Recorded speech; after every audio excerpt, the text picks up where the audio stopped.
rats. I forgot about these little fuckers. They've escaped and are now roaming around here. It bites Doc and then they figure it's best to lock up the bitten individuals. Yay, sensibility! They catch the rat only to then take it out of its confinement again to show it has a tag, leading them to identify it as a lab rat. My first question is, why are we not killing this aggressive, dangerous rodent? Why do you catch it and then touch it, risking a bite? Just smack it, drown it, force it to bite its own tongue. There is no reason to keep this fucker alive. But anyway, lab rats. They're not supposed to be in an airplane. Who brought rodents aboard? Ask him. The kid knows what's up. He describes the difference between rats and hamsters as one of them not having a tail. Does nobody except for your 13-year-old know what hamsters are? Those hamsters were given to my class by a parent who just came back from Ecuador, where I now know hamsters have tails. Hi, yes, that's very credible. I don't get why no one suspects him yet. A carry-on with rodents was brought on board by him. When it broke, there were rats and 0 hamsters. Jenny saw these things in the crate and now sees them again and still cannot tell that they are the same thing? But no, Henry argues that the kid is just a little retarded, even though apparently it's the only person here that knows what hamsters look like. A wild fatso appears! There's absolute silence and then there's screaming and choppy imagery of Raph that attacks them. I know I've already said it, but how is he here? They did not encounter him before. They sealed off the only accessible way between the plane and this area, and it's not like this guy can hide. I mean, you can't fucking miss him. It would be like hiding a barn. Everyone instantly jumps in to help, along with Suck Machine providing erotic grunts as they choke this man. Really one of the more uncomfortable scenes in this movie. So, well, that was that. And now we get the CDC and everyone is rejoiced. The rejoicing is short-lived though, as they enter with large guns. They are going to give weird shit to people, starting with the infected. Okay, stop. Why can't her injury be consistent? She was bitten around the mouth. She was freshly bleeding all over after she'd been patched. And now she's been patched around the eyes and the bottom half of her face is completely undamaged and blood-free. But anyway, injections from the CDC, people. Who's next? I'll go. The old lady wants to get the shot, and obviously she needs to be holding her cat for that. And of course the cat turns and bites her. Full automatic rifles are being used for this one, but the rat was fine to keep alive. And then the character that cannot walk stands up and attacks the rifleman. Apparently their suits are made of toilet paper as he tears right through that shit and crunches the neck. The CDC people panic and want to leave, but hear that they cannot. Why are they surprised? They know the protocol. Why would they do this? They run out and get shot. Suckboy follows them and gets killed as well. Well, at least he got to join the Mile High Club, I guess. Apparently one of them survived and they dragged him back in. This makes no sense at all, but hey, someone needs to explain what's going on. This is also the moment where everyone from the plane broke the barricades and they're coming for the healthy ones. They all hide in this food truck, but not before Niall turns and takes his pregnant wife with him. The medic finally gets to be clever here. She picked up on the fact that all the injections were labeled with different colors. The CDC guy they caught, that was literally shot just now, still says he's not at liberty to divulge crucial information. I really wonder why. His life is forfeit already. What's the harm in telling them? Well, nothing a gun to his head can't fix. He's gonna spill all the beans and teaches us the following things. They are not CDC, but Homeland Security. The virus was made by a doomsday cult. This is the story from the first movie. They were working on cures, but they only made shit worse. They were going to test antidotes on these people. Also, we confirmed that rats are the carriers, and still the medic insists they know nothing? That shit's getting old. And then this dude shoots himself.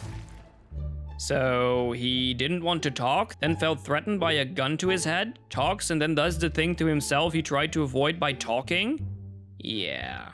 The drain on the floor made Ed realize that there is some obscure tunnel somewhere that they could escape through, which for some reason was not the first thing he thought of when they got stuck here. Also, are we at that point now where we just literally copy stuff from the first movie? They had this plan there already. Granted, they never got to go there, but it still lacks creativity. Luckily, they're going to make up for that now with this pretty awesome scene where Wilsey attacks them from above. He grabs Ed's arm, who in turn urges George to press a button to push the container up and crush this dude. The scare worked. It was creative. Be a little far-fetched, but if it's cool, you get a pass. See? You know how it's done. How about a little more of that? So anyway, they have this new plan and exit the container, which was lifted next to a walkway. Oops, I guess we lost Suck Machine. That was really all the time she was worth, apparently. She's just gone. We don't get to see who did it, or how it happened, and just look at them. This is the most passive response to someone being dragged away I've ever seen. I guess nobody really cared. Moving on. Henry split off the team to arm himself and should, something. The rest of the team continues and encounters Paula. Jenny tries to talk to her, but then grabs the wrench and kills her. She seems to take pleasure in killing her for some reason, despite the strong implication that they were besties. Yeah, that's right. Die, bitch.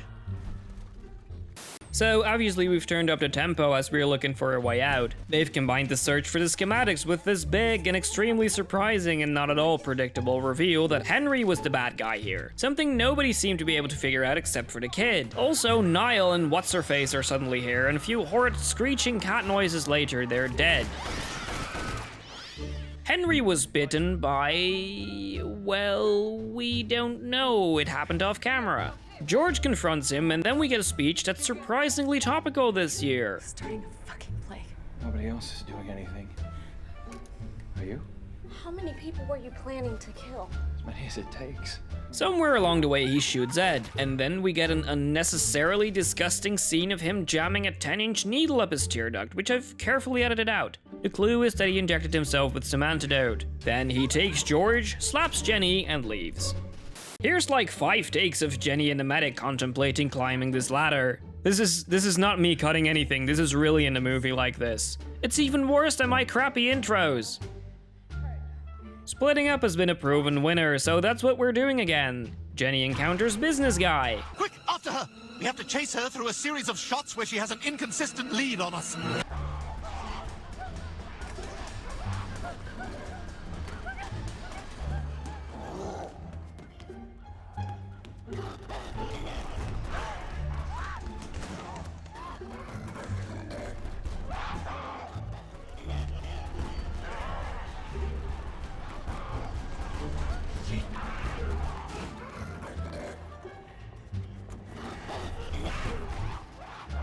And eventually Jenny kills him too.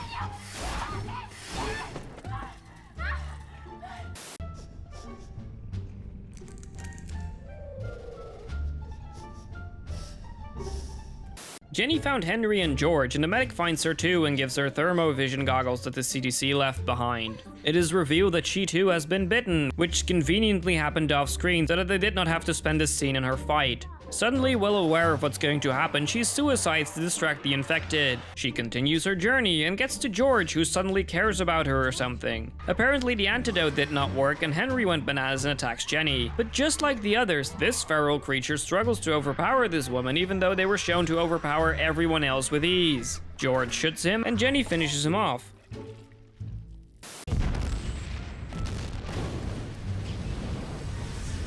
They torch the place and George and Jenny panic, but they find a way out. On their way to daylight, George finds out that Jenny was bitten. But when? At no point in the fight was her abdominal region his target. And at the end of her fight, her blouse was undamaged. So how did this happen? Keep going. Even when realizing she's been bitten, she keeps following George, who seems to be in denial. I'm infected, George. Keep going. No, you're not. Seriously, where's all the sentiment coming from? Where did all this relationship building happen? He was being a dick to her all around, then there was this extremely awkward scene, and now they're besties? I would have expected a scene like this between Jenny and Paula to give that some emotional bearing, but between Jenny and the kid, who seemed to hate her most of the movie except for their last few minutes together? I'm not leaving without you.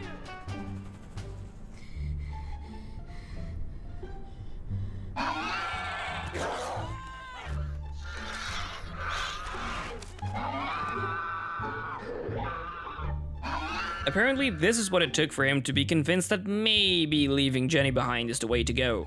Apparently, they're in Vegas now as he casually walks away. The movie ends with images from the cat seen in thermovision. I don't know how that got out, but do we really care at this point? No.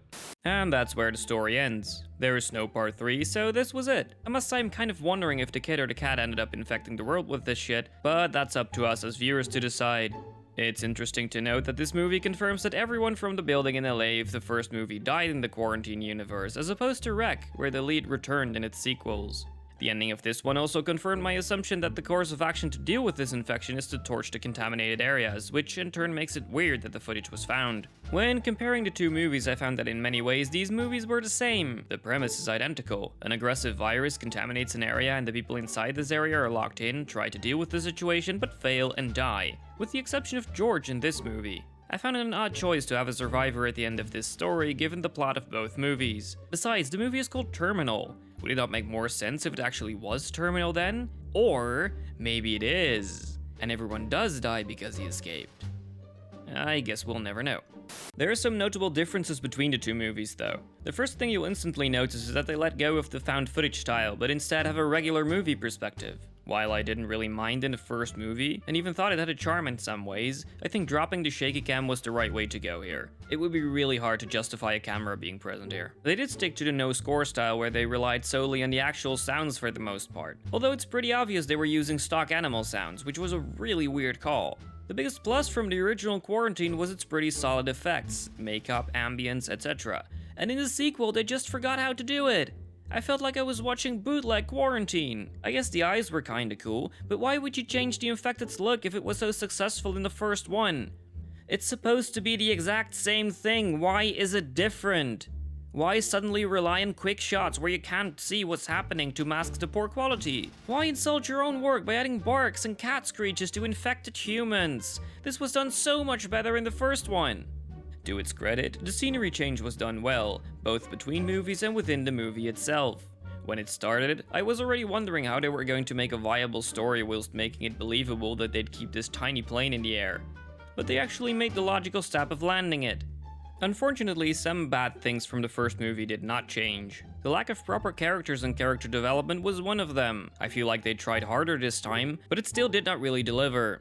As I said in the last one, a movie like this does not stand or fall on perfectly defined characters, but it definitely helps to make them relatable, or make you care about them so that any dramatic scene in the movie works as it should. To this end, I feel like they've tried to give some of them simple characteristics that increase likability, such as the pregnant woman, the young love couple, and the kind science guy, but unfortunately it seems like that was the extent to which they were willing to go for this. It's some improvement over the almost completely undefined characters from the first movie, but only a little. It didn't help that they made almost everyone annoyingly bitchy for a large part of the movie, and not even in a realistic way. For instance, nobody wants a pregnant woman to die, because babies are adorable and stuff, but she was a total bitch. What's the harm in giving her a more nurturing personality so that when they have their final embrace, you feel for them rather than thinking, look at them hugging assholes that will probably die now. The same goes for the kid. Why did he have to be a dick for the first hour of the movie? I guess he can be classified as a rebellious teenager, and that his behavior makes sense in that way. And, in the end, he did actually seem to care about Jenny. But why did they 180 his personality like that? There's no development. He just went from being a dick and joining the blaming bandwagon to, I'm not leaving without you! the big turning point was probably supposed to be this scene, which was completely out of touch with the rest of the story and had no power for the viewer, or at least not for me. The part from the first movie I criticized most saw some minor improvements, but still nothing to write home about. The decision making still made no sense most of the time, and most of the characters were exceedingly stupid at crucial moments in the film. I guess the pilots were relatively sensible, but they died because they split up and stayed behind with an infected behemoth. What's up with these guys not leaving? They're probably the most fragile people aboard. Why would they not want to escape? At least the pilots added cool, be it slightly unbelievable scares, but them staying there did not really lead to anything good or useful. Why was most of what she said stupid? Her entire purpose here is to make it plausible that they have some medical knowledge, but even in her field of expertise, she's one up by a kid and a baggage handler. I suppose some of her flaws could be explained as her being thorough and not wanting to jump the gun, but this is exactly the kind of situation that drawing hasty conclusions is invented for. You don't have time to research everything, so you cannot be 100% sure. But if everyone that gets bitten by feral creatures turns feral themselves, it might be a safe bet that that's how the virus works, so maybe from that point on try not to get bitten. Why did she need to have an animal in her lap when she was getting injected? That's just stupid. Why did these guys run to their deaths? They're literally the organization that made these strict rules. It's stupid enough that they would throw away their lives like this, but they know what's at stake. Why would they risk the integrity of the mission by risking spreading it beyond the quarantined area? But the worst of all are the rats and everything in the story surrounding them. Why does nobody know what hamsters are? Why do people not know what rats look like? Why is everyone believing the story about hamsters from Ecuador? How can you describe aggressive red-eyed rodents and still not connect them to the feral behavior going on here? And how was it not immediately linked to the crate of hamsters if the person it seemed to originate from was bitten by rodents, especially once you've established that there are exactly 0 hamsters in the cargo hold and an amount of rats strikingly resembling the number of rodents in the crate? How come that even after you figured out it's the rats, you still don't kill them or are more on the lookout for potential rats in the area? But the dumbest of all, why would he fucking parade the rats in everyone's face if they are part of a diabolical scheme? It was explained that he had a ringer in the airport security that helped him get these things aboard, but why was he so careless once they were in the air? If he was going to put them in a cargo hold anyway, why not just let them be stored there in the first place? Maybe because he didn't want to lose sight of them? Ah yeah, that would make sense, but then why not just store them under your feet or in the seat next to yours? They were free, why not make use of that? Why, of all things, must you literally shove them in the personnel's face, claiming they are something that should probably also not be aboard a plane, while trying to stash them in a fucking airtight space? It's like smuggling cocaine aboard and then transporting it in a transparent box so that everyone can see it, and then asking the personnel if they can help you store it. I know it's tough to make this work as they're defining the plot and you need exposure in some way, but why do it like this, with absolutely 0 credibility? Why not bring someone else aboard that was in on the conspiracy that got bitten whilst trying to hide them? I'm sure it's not the best solution, but it's definitely better than what they did here. So that was Quarantine Terminal, which, like the first Quarantine, wasn't all bad, but very flawed and predictable. Story-wise, it was on par with the first movie. I like how they expanded the original storyline a little further. Because it was pretty much the same story but repackaged, it may not have been very original, but it's a sequel, who cares? If it works, it works. If someone enjoyed the original storyline, they will likely enjoy this one too. The pacing is quite good, although there is a bit of dead air in the middle, after which it picks up the acceleration again. Towards the end, they rushed some important scenes, so there's room for improvement, but it was alright. The characters were still not the best, but some effort was put in to improve what they lacked in the first movie. Despite being better defined and being given some traits to increase likability, I ended up not really liking most of them, which made it equally hard for me to really care about their fates. This was a pity, since quite some scenes could have been really powerful if they had succeeded. The acting performances varied a bit. The lead was good, and Henry was portrayed very well. Ed and Sheila were also okay, but the rest didn't really stand out, but for a movie like this, it's definitely passable. The camera work was weird in some cases. There were a few odd cuts to save time, where in other scenes much more time seemed to be wasted, to no cinematic avail. Also, there were a lot of quick shots that were probably meant to hide poor quality, that made some of the more important scenes difficult to watch, which was really annoying. It was initially kind of weird to see they drop the found footage trope, but all in all it's good that they did. It would have made no sense to have a camera in this story. They've made some clever use of thermovision that spiced up the movie, which was well done.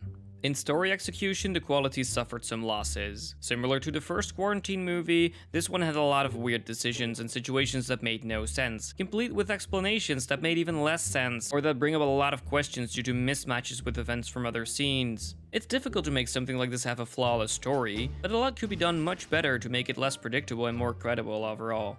The horror aspects were done a lot better in the original. The makeup, gore, and general atmosphere were all a sizable step down in this one. It had a couple of good scares, but many of the horror scenes were hard to watch due to the aforementioned quick shots. 1 or 2 gore scenes were well done, so it's not that they don't know how, it's just weird that they made the rest so poorly. Due to the lower horror quality, I'm going to rate this one slightly lower than its predecessor. It wasn't awful, and for a sequel, it definitely delivered story-wise, but it was less spectacular than what we've seen in the LA building. If you liked the first one, there's a solid chance you will like this one as well, so in that case definitely check this one out too. But since it did not really bring anything new, you can probably skip this one if you didn't care too much for the first Quarantine.